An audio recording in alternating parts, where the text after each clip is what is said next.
Hey guys, welcome to day 148 of the Bible in a Year plan.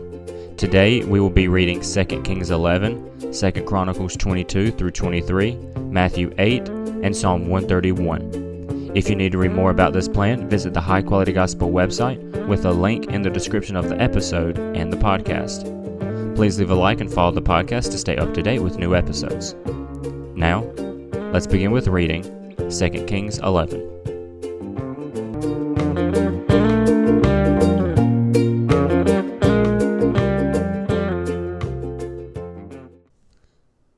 When Athaliah, Ahaziah's mother, saw that her son was dead, she proceeded to annihilate all the royal heirs. Jehosheba, who was King Jehoram's daughter and Ahaziah's sister, secretly rescued Joash, son of Ahaziah, from among the king's sons who were being killed, and put him and the one who nursed him in a bedroom. So he was hidden from Athaliah and was not killed. Joash was in hiding with her in the Lord's temple 6 years, while Athaliah reigned over the land. In the 7th year, Jehoiada sent for the commanders of hundreds, the Karites, and the guards. He had them come to him in the Lord's temple, where he made a covenant with them and put them under oath. He showed them a king's son and commanded them, "This is what you are to do. A third of you will come on duty on the Sabbath, are to provide protection for the king's palace. A third are to be at the foundation gate, and a third at the gate behind the guards. You are to take turns providing protection for the palace. Your 2 divisions that go off duty on the Sabbath are to provide the king protection at the Lord's temple. Completely surround the king with the weapons in hand. Anyone who approaches the ranks is to be put to death. Be with the king in all his daily tasks." So the commanders of hundreds did everything the priest Jehoiada commanded. They each brought their men, those coming on duty on the Sabbath and those going off duty, and came to the priest Jehoiada. The priest gave to the commanders of hundreds King David's spears and shields that were in the Lord's temple. Then the guards stood with their weapons in hand, surrounding the king, from the right of the temple to the left side, by the altar and by the temple. Jehoiada brought out the king's son, put the crown on him, gave him the testimony, and made him king. They anointed him and clapped their hands and cried, "Long live the king!" When Athaliah heard the noise from the guard and the crowd, she went out to the people at the Lord's temple. She looked, and there was the king, standing by the pillar according to the custom. The commanders and the trumpeters were by the king, and all the people of the land were rejoicing and blowing trumpets. Athaliah tore her clothes and screamed, "Treason, treason!" Then the priest Jehoiada ordered the commanders of hundreds in charge of the army, "Take her out between the ranks, and put to death by the sword anyone who follows her." For the priest had said, "This is not to be put to death in the Lord's temple." So they arrested her, and she went through the horse entrance to the king's palace, where she was put to death. Then Jehoiada made a covenant between the Lord, the king, and the people, that they would be by the Lord's temple, and another covenant between the king and the people.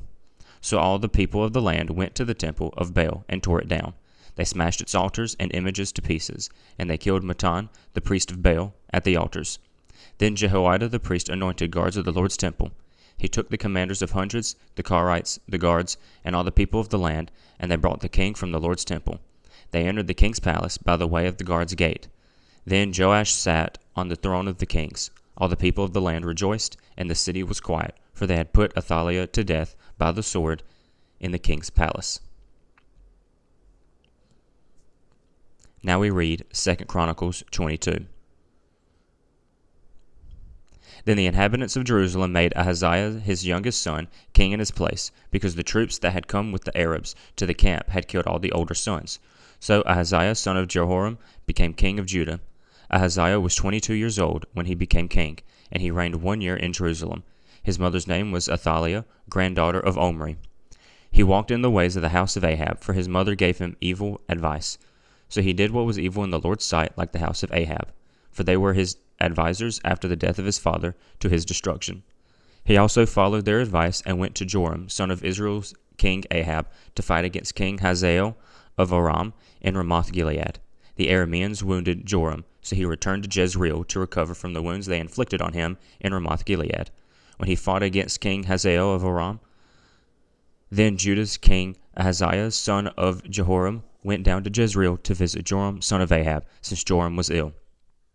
Ahaziah's downfall came from God when he went to Joram. When Ahaziah arrived, he went out with Joram to meet Jehu, son of Nimshi, who was the Lord had anointed to destroy the house of Ahab. So when Jehu executed judgment on the house of Ahab, he found the rulers of Judah and the sons of Ahaziah's brothers who were serving Ahaziah, and he killed them. Then Jehu looked for Ahaziah, and Jehu's soldiers captured him. He was hiding in Samaria. So they brought Ahaziah to Jehu, and they killed him. The soldiers buried him, for they said, "He is the grandson of Jehoshaphat, who sought the Lord with all his heart." So no one from the house of Ahaziah had the strength to rule the kingdom. When Athaliah, Ahaziah's mother, saw that her son was dead, she proceeded to annihilate all the royal heirs of the house of Judah. Jehoshabeth, the king's daughter, rescued Joash, son of Ahaziah, from the king's sons who were being killed, and put him and the one who nursed him in a bedroom. Now Jehoshabeth was the daughter of King Jehoram and the wife of priest Jehoiada. Since she was Ahaziah's sister, she hid Joash from Athaliah, so that she did not kill him. She was hiding with them in God's temple for 6 years, while Athaliah reigned over the land.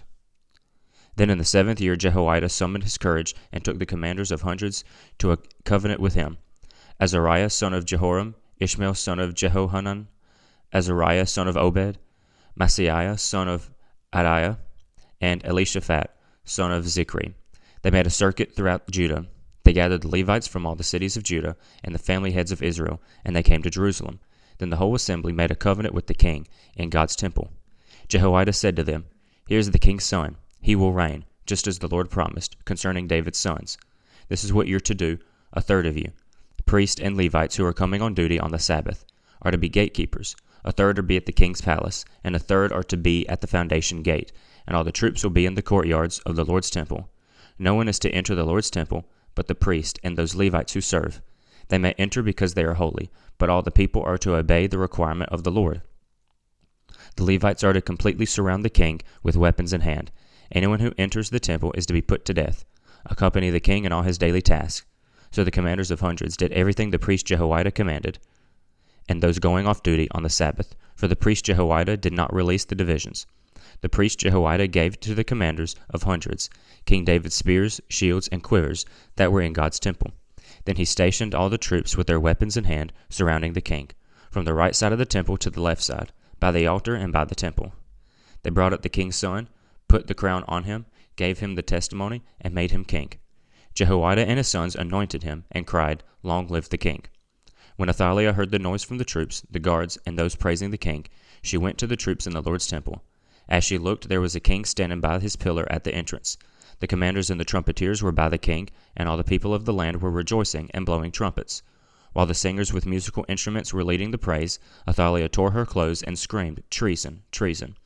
Then the priest Jehoiada sent out the commanders of hundreds, those in charge of the army, saying, "Take her out between the ranks, and put anyone who follows her to death by the sword." For the priest had said, "Don't put her to death in the Lord's temple." So they arrested her, and she went by the entrance of the horse gate to the king's palace, where they put her to death. Then Jehoiada made a covenant between himself, the king, and the people, that they would be the Lord's people. So all the people went to the temple of Baal and tore it down. They smashed its altars and images, and killed Mattan, the priest of Baal, at the altars. Then Jehoiada put the oversight of the Lord's temple into the hands of the Levitical priests, whom David had appointed over the Lord's temple, to offer burnt offerings to the Lord, as it is written in the law of Moses, with rejoicing and song ordained by David. He stationed gatekeepers at the gates of the Lord's temple, so that nothing unclean could enter for any reason. Then he took him with the commanders of hundreds, the nobles, the governors of the people, and all the people of the land, and brought the king down from the Lord's temple. They entered the king's palace through the upper gate, and seated the king on the throne of the kingdom. All the people of the land rejoiced, and the city was quiet, for they had put Athaliah to death by the sword. Now we read Matthew 8. When he came down from the mountain, large crowds followed him. Right away a man with leprosy came up and knelt before him, saying, "Lord, if you're willing, you can make me clean." Reaching out his hand, Jesus touched him, saying, "I am willing, be made clean." Immediately his leprosy was cleansed.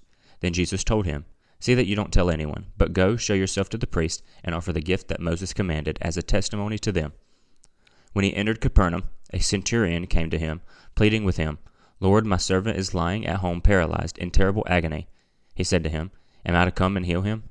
"Lord," the centurion replied, "I am not worthy to have you come under my roof, but just say the word, and my servant will be healed. For I too am a man under authority, having soldiers under my command. I say to this one, Go, and he goes, and to another, Come, and he comes, and to my servant, Do this, and he does it." Hearing this, Jesus was amazed and said to those following him, "Truly I tell you, I have not found anyone in Israel with so much great faith.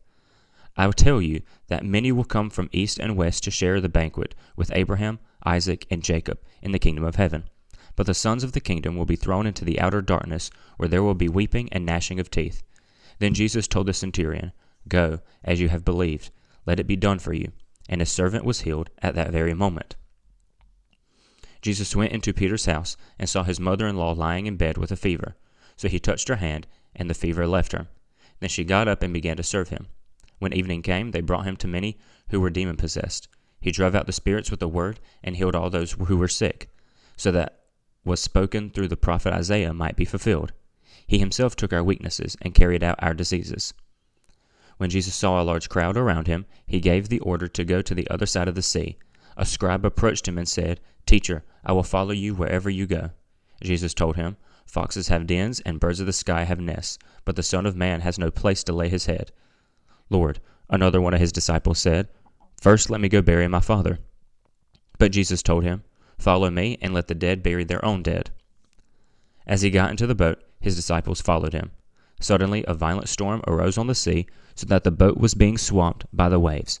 But Jesus kept sleeping. So the disciples came and woke him up, saying, "Lord, save us, we're going to die." He said to them, "Why are you afraid, you of little faith?" Then he got up and rebuked the winds and the sea, and there was a great calm. The men were amazed and asked, "What kind of man is this? Even the winds and the sea obey him." When he had come to the other side, the region of Gadarenes, 2 demon-possessed men met him as they came out of the tombs. They were so violent that no one could pass that way. Suddenly they shouted, "What do you have to do with us, Son of God? Have you come here to torment us before the time?" A long way off from them, a large herd of pigs was feeding. "If you drive us out," the demons begged him, "send us to the herd of pigs." "Go," he told them. So they had come out and entered the pigs. And the whole herd rushed down the steep bank to the sea and perished in the water. Then the men who had tended them fled.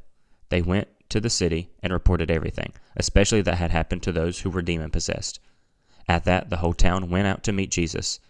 When they saw him, they begged him to leave their region.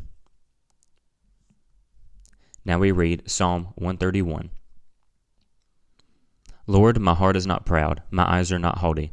I do not get involved with things too great or too wondrous for me. Instead, I have calmed and quieted my soul, like a weaned child with its mother. My soul is like a weaned child. Israel, put your hope in the Lord, both now and forever.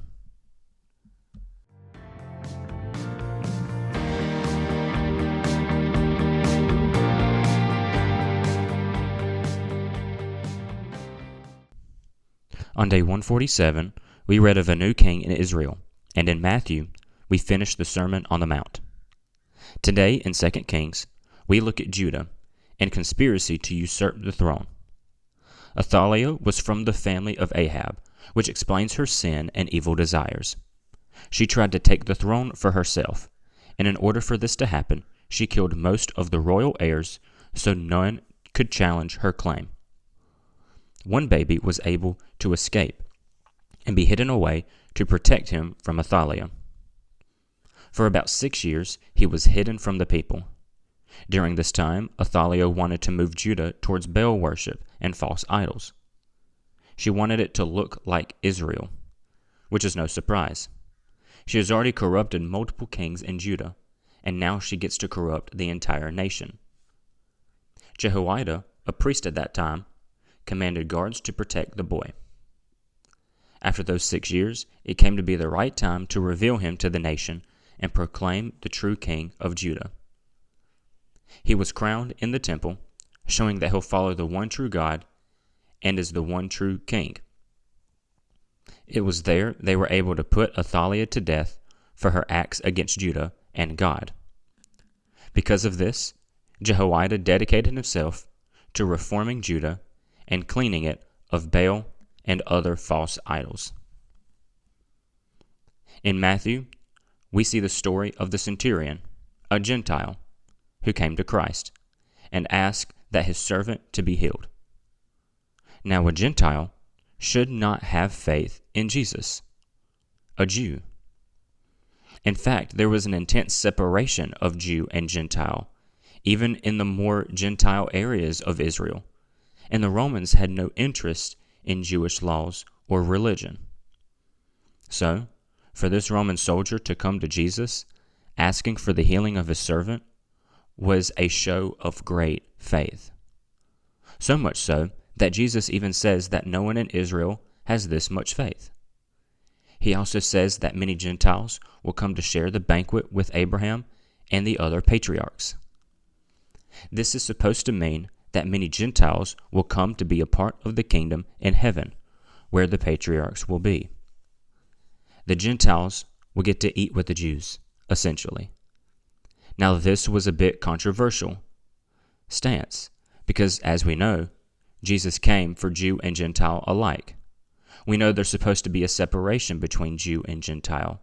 Gentiles were unclean. There should be no touching. There should be no eating together, especially no eating after each other.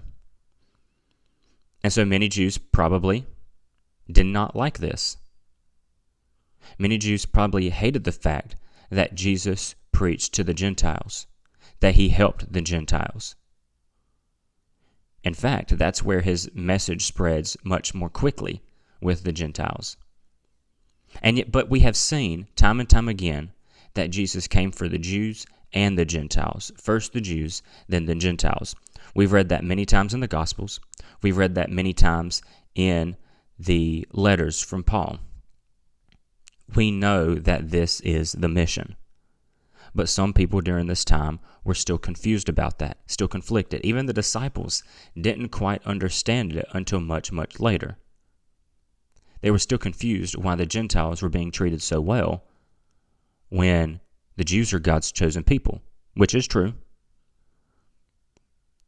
But that's the mission. That has always been the mission, because the Gentiles are also God's children, just like the Israelites. And this goes even further, because Jesus also says something controversial, that some Jews will not be in heaven, but in hell, meaning that even those who are supposed to have faith will not, and will pay for it. The Jews do not have automatic righteousness, and aren't necessarily automatically better than the Gentiles.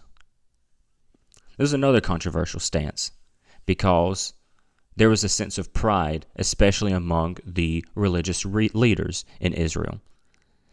And so, they believed that the Jews were inherently better than the Gentiles.